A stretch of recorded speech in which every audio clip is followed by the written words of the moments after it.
এই চেতনা তখন কাজ করে, তখন কাজ করে না? চুপ করে এক লোকমা ভাত খেলে কে দেখবে?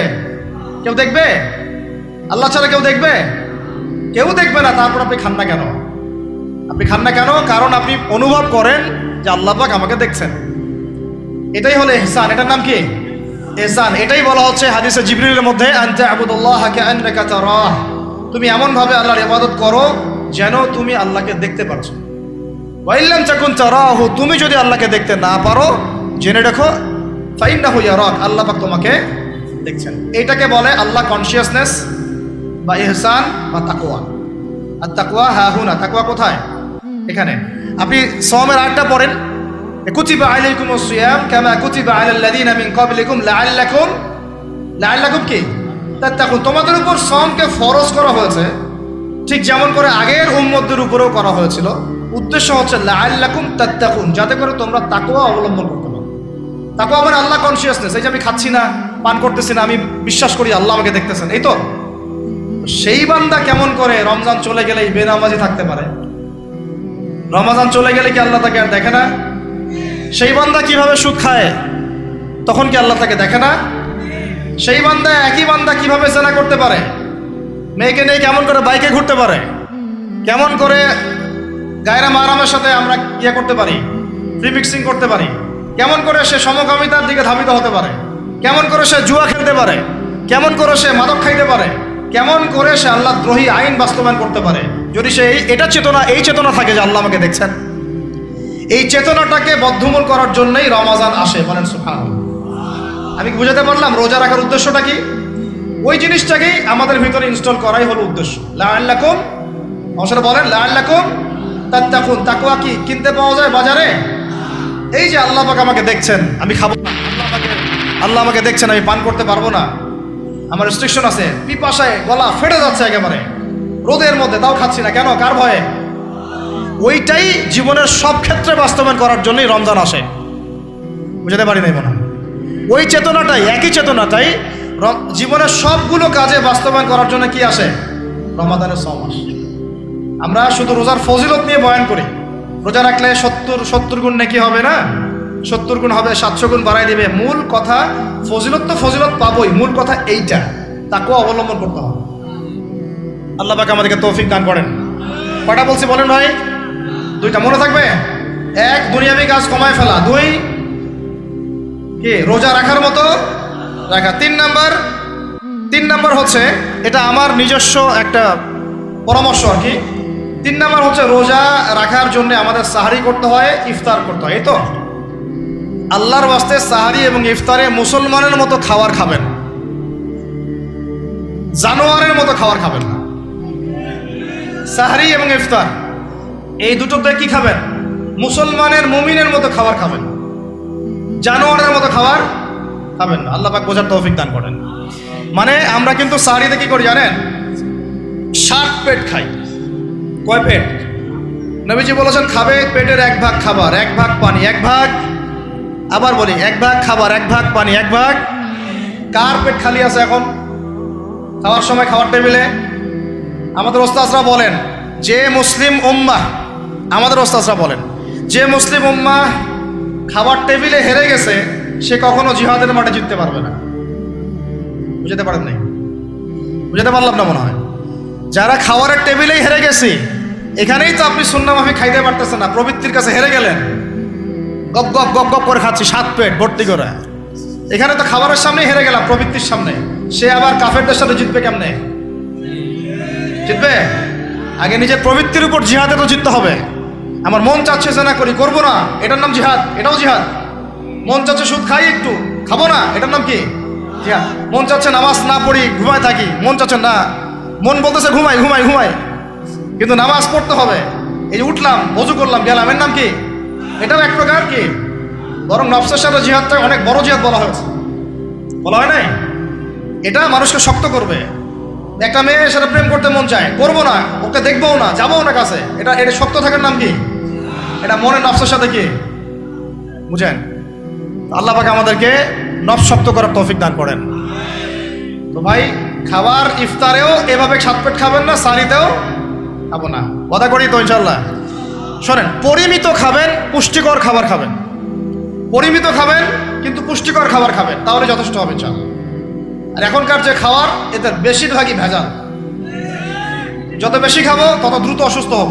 তো এই যে আমরা দিন দিন যে দুর্বল হয়ে যাচ্ছি, বুঝতে পারতেছেন না আপনারা? এটা দিন দিন যে আমরা আগের জেনারেশনের মতো শক্ত না। আমাদের দাদারা, তার দাদারা যেরকম স্ট্রং ছিলেন, আমাদের ইয়াংরাও কিন্তু অত স্ট্রং না। একটা ইয়াং ছেলেকে আপনি এখন 50 বছরের একজন মুরব্বীর সাথে পাঞ্জা লাগায় দেন, পারবে না, ওই চাচাই জিতবে। এটার কারণ হচ্ছে ভেজাল খাবার, ভেজাল পরিবেশ, ভেজাল সবকিছু। আমরা যা খাচ্ছি বেশিরভাগই বিষ। আর আল্লাহর কসম, এগুলো মনিটর করার দায়িত্ব সরকারের, এগুলো মনিটর করার দায়িত্ব প্রশাসনের। এদেরকে মোবাইল কোর্টের আওতায় নিয়ে এসে একদম 1 বছরের জন্য ঢুকাইতে ভিতরে। আইনের সঠিক প্রয়োগ হলে এমনি সিধা হয়ে যাবে। বাঙালিদেরকে শুধু মিষ্টি মিষ্টি কথা বলে কাজ হবে না, মাঝে মাঝে কঠিন শাসন লাগে। বড় বড় কান্ট্রিগুলো আপনারা দেখে আসেন, মনে করেন রাস্তায় ড্রাইভিংয়ের সীমা দেওয়া আছে 100 কিলো। ওরা যদি 110, 120 চালায়, কেউ কিচ্ছু বলবে না, কোনো ট্রাফিক পুলিশও নাই।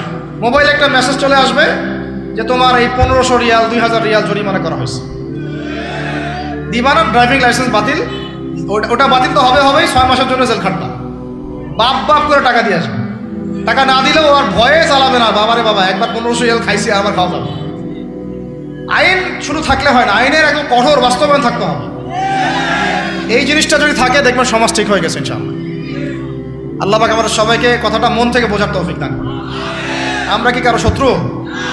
আমরা সবার শুভাকাঙ্ক্ষী। যদি এই জিনিসটা শক্তভাবে বাস্তবায়ন করা যায়, দেখবেন খাবারের ভেজাল এমনি বন্ধ হয়ে গেছে। মানুষকে মেরে ফেলতেছে খাবার দিয়ে, আর 3 দিনের বাসি তেল দিয়ে রান্না করছে, বললো একদম টাটকা রান্না, খেয়ে ফেলে। এই যে কোলেস্টেরল বেড়ে গেল, ক্যান্সার হচ্ছে। গরু ইঞ্জেকশন দিয়ে ফুলায় খাবায় মোটা তাজা করে ফেলা করে নাই? কি অবস্থা মানুষের বুদ্ধি! চালের মধ্যে এটা মিশাচ্ছে, ডালের মধ্যে ওইটা মিশাচ্ছে, পানির মধ্যে কি মিশাই দিচ্ছে, ড্রেনের পানি বলতেছে মিনারেল ওয়াটার।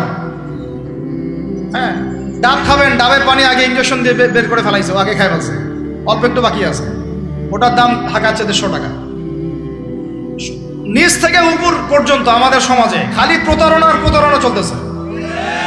এই কারণে আমাদের উপর থেকে আল্লাহর রহমত দিন দিন উঠে যাচ্ছে। আমাদেরকে সতর্ক হওয়া উচিত, আমাদেরকে সৎ হওয়া উচিত।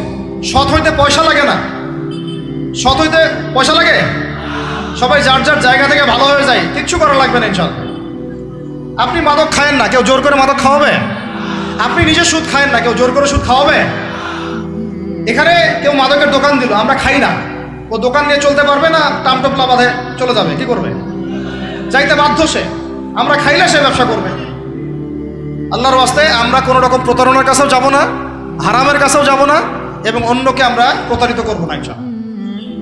বাজার মার্কেটে একটা অনেক জটিল বিষয়। রমজান মাস আসলেই দেখবেন দাম বাড়া শুরু হয়েছে। এখনই অসাধু ব্যবসায়ী যারা, ওরা রিস্টোর করে ফেলাইছে, ওরা আবার সিন্ডিকেট করে ফেলবে যে এই দামের বাইরে যাবে না। তখন আবার দেখবেন যে সরকার বিভাগে পড়ে গেছে, দাম আর কন্ট্রোল করতে পারতেছে না, তখন ভর্তুকি দেওয়া লাগতেছে, আবার ওদেরকে আইনে আনা লাগতেছে। মানে আমরা নিজেরাই ঠিক নাই। কারা ঠিক নাই? আমরা নিজেরাই ঠিক নাই। এই কারণেই তো আমরা, মানে আমাদের সমাজের উপর থেকে আল্লাহ পাকের রহমত, বরকতটা উঠে যাচ্ছে দিন দিন।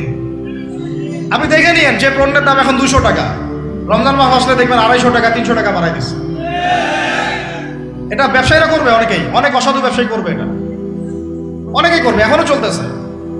আমাদের বাংলাদেশে এমন কিছু নাই যেটা উৎপন্ন হয় না। আমরা যদি আমাদের এখানে সঠিক জাকাত ভিত্তিক অর্থনীতি থাকতো, সততা থাকতো, ইনসাফ থাকতো, আমানত থাকতো, আমাদের জিনিস আমরা খেয়ে শেষ করতে পারতাম না, এরপর বাকিটা রপ্তানি করতে পারতাম। অনেক কথা ভাই, এগুলো অর্থনীতির বিষয়, আরেকদিন কথা হবে ইনশাআল্লাহ। রমজানে আসছি যেহেতু, এতটুকু নসিহত করি। 3 নাম্বার, যে ভাই আমরা এমনভাবে খাবো না যে খাওয়ার মনে হয় জানোয়ারের খাওয়া। ঠিক আছে ভাই, পুষ্টিকর খাবার খাবো, কিন্তু পরিমাণে কম। কম বলতে কি একবারে কম না, আপনার প্রয়োজন অনুযায়ী 3 ভাগ করে, 1 ভাগ খাবার, 1 ভাগ পানি, 1 ভাগ ফাঁকা, সুন্নাহ অনুযায়ী। আল্লাহ পাক তৌফিক দান করেন, আমিন। 4 নাম্বার হচ্ছে রমাদান মাস মানেই কোরআন। রমাদান মাস মানে কি? এই রমজানে আমরা সবাই বেশি থেকে বেশি কোরআন তেলাওয়াত করবো ইনশাআল্লাহ। কারা কারা পারি হাত তুলি? আলহামদুলিল্লাহ, হাত নামান। সবাই পারেন কোরআন তেলাওয়াত? মাশাআল্লাহ, মাশাআল্লাহ। এটাই তো চাই, বাংলাদেশের ঘরে ঘরে প্রত্যেক ব্যক্তি যেন কোরআন তেলাওয়াত করা জানে, এটাই তো আমরা চাই। এমন যদি হয় যে 100% মানুষ কোরআন তেলাওয়াত করতে পারে, 16 কোটি মুসলিম, দিন কায়েম হয়ে যাবে ইনশাআল্লাহ। ইনশাআল্লাহ ইনশাআল্লাহ ভিতরে কাজগুলো করেন, আল্লাহ পাক তৌফিক দান করেন। তো ভাই, কোরআন আমরা রমজানে বেশি থেকে বেশি পড়বো ইনশাআল্লাহ ভাই, ঠিক আছে? যারা পারি না, একটা লিমিট ফিক্স করি, কমপক্ষে দিনে 1 পারা, দিনে কমপক্ষে 1 পারা, তাহলে 30 দিনে 1 খতম হবে। ওকে, আরো বেশি পারি 2 পারা, তাহলে 2 খতম হবে। আরো বেশি পারি 3 পারা। এমন আমাদের ইমামদের যুগে, আমাদের 4 ইমামদের যুগে, সলফে সালেহিনদের যুগে প্রতিদিনই একটা করে খতম দিতেন তারা। সুবহানাল্লাহ, তাদের সময় আল্লাহ বরকত দিয়েছিলেন। সুবহানাল্লাহ, সারা রাত জেগে তেলাওয়াত করতেছেন, নামাজ পড়তেছেন, দিনের বেলা তেলাওয়াত করতেছেন। রমজান মাস হচ্ছে কোরআন নাজিলের মাস। এই মাসে যে হতভাগা কোরআন পড়তে পারলো না, তার জন্য আফসোস করা ছাড়া কিছু করার নাই। রমজান মাসে কোরআন আগে পড়বো, কোরআন শিখবো, না পারলে কি করব? না পারলে 1 মাসে শিখবো, অন্যকে শেখাবো, কোরআনের দার্স দিব, কোরআনের মাহফিল হবে, কোরআনের তাবলীগ হবে, কোরআন নিয়ে আলোচনা হবে ইনশাআল্লাহ। আমরা জানবো কোরআনের মধ্যে কি আছে। এটা জানার সবচেয়ে উত্তম মাস হচ্ছে কি? রমাদান। আল্লাহ পাক তৌফিক দান করেন, আমিন। যারা আমরা আরবি জানি টুকটাক ভাঙাচোরা, তারা আমরা এটার অর্থ পড়বো ইনশাআল্লাহ। যারা আমরা আলেম ওলামা আছে অনেকেই, যারা ইফতা দিয়েছি, দাওরা দিয়েছি, বা আমরা তালেব ইলম ওলামা ইকরাম যারা আছে, আমরা এই কোরআনের তাফসীরগুলো পড়বো ইনশাআল্লাহ। মানে কোরআনময় রমাদান, কোরআনময় কি? এবং চেষ্টা করবেন, আমার খুব ইচ্ছা হয় যদি আল্লাহ পাক আমাকে ক্ষমতা দিতেন, তৌফিক দিতেন, আমার ইচ্ছা হয় যে রমজান মাসে বাংলাদেশের যত মসজিদ আছে সমস্ত মসজিদে কোরআন শিক্ষা ফ্রি হয়ে যাবে ইনশাআল্লাহ। ভালো উদ্যোগ না? বাংলাদেশে কত মসজিদ আছে? 1000 না লাখ? লাখ না কোটি? হয়তো কোটি কোটি মসজিদ থাকতে পারে। প্রত্যেকটা মসজিদে যদি বিনামূল্যে কোরআন শিক্ষা কার্যক্রম করা যেত রমজান মাসে, 1 মাসে আপনি দেখতেন প্রায় মিনিমাম 5 কোটি মানুষকে কোরআন শেখানো যেত। তাও হাতে কলমে, তাও কি হাতে কলমে, বই দেওয়া হতো ফ্রি। আর ওই যারা টিচার ক্লাস নেবে ওদেরকে বেতন দিব, ভাতা দিব সরকার থেকে। দেওয়া যায় না? দেওয়া যায় না? আচ্ছা, যদি গভর্নমেন্ট নাও দেয়, আপনারা জাকাত থেকে দিতে পারেন, সদকা থেকে দিতে পারেন, পারেন না? নিজেদের পকেট থেকে দিতে পারেন, নিজের ব্যবসা থেকে দিতে পারেন, এলাকা ভিত্তিক দিতে পারেন। কত উৎস আছে না? যদি এভাবে প্রত্যেকটা মসজিদ থেকে কোরআন শিক্ষা কার্যক্রম চালু করা হয় রমজান মাসে, আমরা দোয়া করি আল্লাহ পাক যেন এই কথাটা পৌঁছে দেন উপরের লেভেলে, এবং তারা উদ্যোগ নেয়। জানি না উদ্যোগ নেবে কিনা, আমাদের দায়িত্ব পৌঁছে দিলাম। তো অ্যাটলিস্ট যদি সবগুলো মসজিদে নাও হয়, প্রত্যেকটা এলাকায় যদি একটা করে মসজিদও হয়, তবুও দেখবেন কয়েক কোটি মানুষকে কোরআন শেখানো যাবে ইনশাআল্লাহ। কোরআন ছাড়া এই জাতিকে আপনি ফিরাতে পারবেন না। কোরআন ছাড়া এই যুবকদেরকে মাদক থেকে ফেরানো যাবে না। কোরআন ছাড়া এই যুবকদেরকে জেনা থেকে ফেরানো যাবে না। এই টিকটক প্রজন্ম হয়ে এরা নষ্ট হয়ে গেছে, শেষ হয়ে গেছে। বাংলাদেশে আশঙ্কাজনক হারে এখন সমকামিতা বাড়তেছে। আশঙ্কাজনক হারে এখন জেনা, ব্যভিচার, পরকীয়া এগুলো বেড়ে গেছে। মাদক দ্রব্যের কি ছয়লাভ, এই যে গুন্ডামি, মাস্তানি, ছিনতাই কারা করতেছে? যারা ইয়াং ছেলে পেলে এরা করতেছে। এদেরকে ফিরাইতে হইলে কোরআন ছাড়া কোনো গতি নাই। আইএমএ জাহেলিয়াতের সেই মানুষগুলো কোরআনের আলোয় শ্রেষ্ঠ মানুষে পরিণত হয়েছে। কথা বুঝতে পারেন নাই? আইএমএ জাহেলিয়াতের সেই মানুষগুলা যারা একসময় নিজের মেয়েকে দাফন করেছিল জীবন্ত। ইন্না লিল্লাহি ওয়া ইন্না ইলাইহি রাজিউন। চিন্তা করা যায়? আপনি আপনার মেয়েকে দাফন করতে পারবেন জীবন্ত? পারবেন? বলেন। এরকম মানুষ যারা এই কাজ করেছিল, তারা কোরআনের সংস্পর্শে এসে সোনার মানুষে পরিণত হয়েছে।